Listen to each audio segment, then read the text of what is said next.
Hello, my name is Colin Katanak and I am the editor of Attendance Magazine. In this report, I focus on the UK and indeed global problem of increasing empty chairs in our classrooms. Every morning, all over the world, children are missing from classrooms, but the empty chair is only part of the story. Long before some students stop showing up, many have already checked out emotionally. If we want to understand the attendance crisis, we have to look beyond who is absent and ask a deeper question. What makes a child feel seen, safe, and ready to belong in school? So what are we really looking at when a child disappears from school? This isn't just about registers, codes, or attendance targets. It's about children slipping out of view, sometimes physically, but often emotionally first. And if our systems only measure the numbers, they miss the deeper truth. This is not simply a school problem or a data problem. It's a human question, and it asks whether we are paying attention soon enough to respond with care. We spent years getting better at tracking attendance, but tracking the symptom is not the same as healing the cause. Empty seats are the signal, not the crisis itself. The deeper issue starts earlier, in anxious mornings, stressed homes, and quiet moments when a child begins to believe school is not a place for them.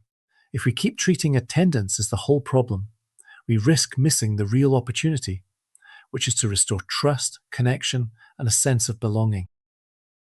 So the conversation needs to change. Attendance is not one isolated issue we can solve with a single policy or metric. It sits inside a wider crisis shaped by belonging, mental health, poverty, and safeguarding, all deeply connected to one another. When we look through that broader lens, the picture becomes clearer and more honest. We stop asking, why aren't they coming? And we start asking, what is getting in the way? And what would help them return feeling safe, supported, and valued? One of the hardest truths to face is this. Some children are gone before the chair is ever empty. They may still be in the room, but emotionally they've already pulled away. You can see it in silence, in shutdown, in the effort it takes just to get through the day.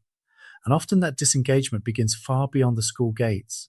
If we notice it early, with honesty and care, we still have a chance to rebuild connection before absence becomes the only signal left.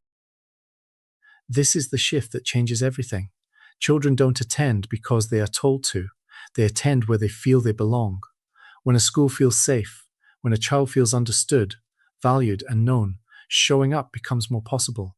That means attendance is not just about compliance, it's about connection. And once we see that clearly, our response changes too. Less enforcement, more trust, less surveillance, more relationships that tell a child, you matter here. Schools are being asked to hold together fractures they did not create. Teachers arrive to teach, but many also arrive to notice hunger, respond to trauma, and be the most steady adult in a child's week. The reality tells us something important. This is not just an education issue, it's a wider social one, and still, schools keep showing up. That commitment is powerful, but it should not be taken for granted. If we want children to return, we have to support the communities and educators carrying so much of the load. So what does the future of education look like? It looks like belonging, built on purpose, not surveillance, not punishment, not a race to improve percentages. A truly forward-looking system makes every child feel that their presence matters. It meets struggle with support, not suspicion. And it creates schools where walking through the door feels possible because being there feels meaningful. That is the future worth building. And it begins with the simple idea that every child deserves to know they matter. For a long time, attendance has been approached through enforcement. Letters, fines, and legal action may have a role, but they cannot repair the reasons a child has disconnected. Connection can. The most powerful intervention is often the most human one. A trusted adult who notices a change, reaches out early, and makes it clear that the child matters. Not as a number to recover, but as a person to welcome back. That's the shift from control to care, and it is where real change begins. So this is the invitation. If you work in attendance, you're not just managing numbers, you're helping shape how we understand modern childhood. You can name the truth behind absence, champion cultures of belonging, and lead conversations that move beyond compliance. That role matters enormously, because when we redefine attendance as a sign of connection, not just a metric, we open the door to better questions, better systems, and better outcomes for the children who need us most. Every empty chair has a story. The real question is whether we're listening closely enough to hear it. Behind every absence is a child, a family, a set of pressures, and often a quiet struggle that nobody sees right away.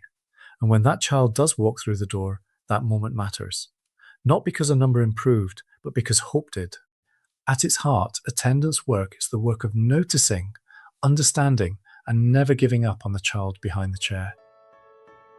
As we close, let's remember what this has always been about. Attendance is not about percentages on a dashboard. It's about people. It's about children who want to feel safe, seen, and connected enough to show up. And it's about the adults willing to build that kind of school, one relationship at a time. So keep leading that work with courage and compassion. Because when we put people first, attendance stops being a number to chase and becomes a future we can help restore.